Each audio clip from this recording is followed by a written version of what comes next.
नमस्कार प्यारे बच्चों। आज हम सभी लोग 10वीं कक्षा के अंतर्गत क्षितिज पाठ्य पुस्तक गद्य खंड के अंतर्गत निर्धारित बाल गोविंद भगत नामक पाठ के लेखक राम वृक्ष बेनीपुरी जी का जीवन परिचय पढ़ेंगे। राम वृक्ष बेनीपुरी एक कुशल साहित्यकार के साथ साथ भारतीय स्वतंत्रता संग्राम सेनानी भी थे। इसलिए इनके साहित्य में क्रांति के भाव स्पष्ट रूप से दृष्टिगोचर होते हैं। प्रस्तुत पुस्तक में संग्रहित इनका निबंध बाल गोविंद भगत भी सामाजिक क्रांति की भावभूमि पर आधारित है, जिसकी भाषा काफ़ी ओजपूर्ण है। राम वृक्ष बेनीपुरी जी आधुनिक युग के प्रसिद्ध निबंधकार श्री राम वृक्ष बेनीपुरी जी का जन्म बिहार के मुजफ्फरपुर जिले के अंतर्गत बेनीपुर नामक गांव में सन 1902 में हुआ था।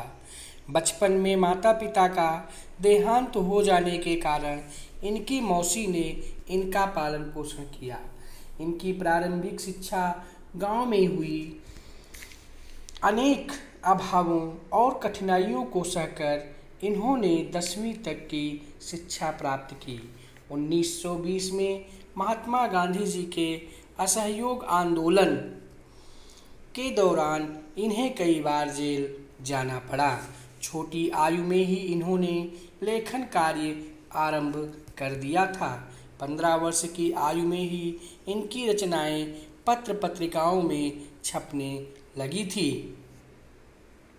इन्होंने तरुण भारत, किसान मित्र, बालक, युवक, कर्मवीर, हिमालय, नई धारा, योगी, जनता, जनवाणी आदि अनेक साप्ताहिक और मासिक पत्र पत्रिकाओं का सफलतापूर्वक संपादन करके एक लोकप्रिय संपादक के रूप में यश प्राप्त किया।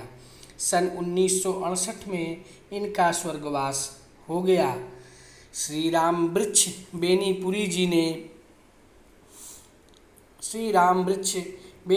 जी ने अनेक विधाओं में अपनी लेखनी चलाई। इन्होंने नाटक, उपन्यास, कहानी, संस्मरण, निबंध, यात्रा विवरण आदि अनेक विधाओं में अपनी रचनाएं प्रकाशित की। अम्बपाली नाटक, पतितों के देश में उपन्यास, चिता के फूल, माटी की मूर्तें, नेत्रदान, मन और विजेता, गेहूं और गुलाब, जंजीर, दीवारें, पैरों में पंख बांधकर उनकी प्रमुख रचनाएं हैं। इनकी कुछ रचनाएं बेनीपुरी ग्रंथावली के रूप में 2 भागों में प्रकाशित हो चुकी हैं।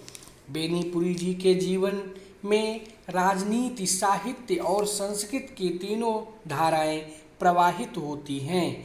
इनकी रचनाएं समाज सुधार और राष्ट्र उत्थान की प्रेरणा देती हैं। स्वतंत्रता सेनानी होने के नाते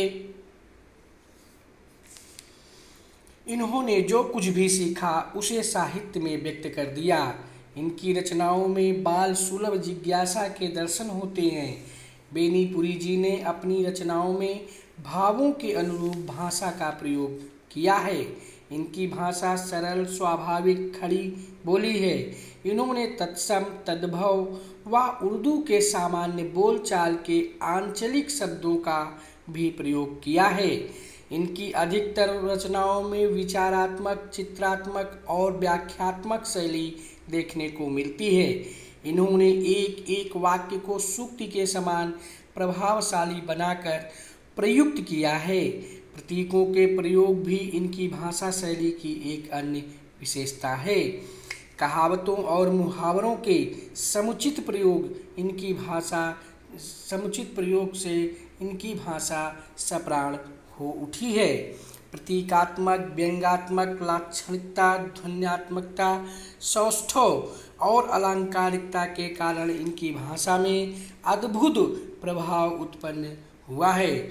छोटे छोटे वाक्य गहरी अर्थ व्यंजना के कारण पाठक के हृदय पर तीखी चोट करते हैं। कुल मिलाकर रामवृक्ष बेनीपुरी जी ने हिंदी भाषा कुल मिलाकर रामवृक्ष बेनीपुरी को हिंदी भाषा का बादशाह कहना किसी प्रकार से अनुचित नहीं होगा। प्यारे बच्चों, इस तरह से हम लोगों ने आज रामवृक्ष बेनीपुरी जी का जीवन परिचय पढ़ा।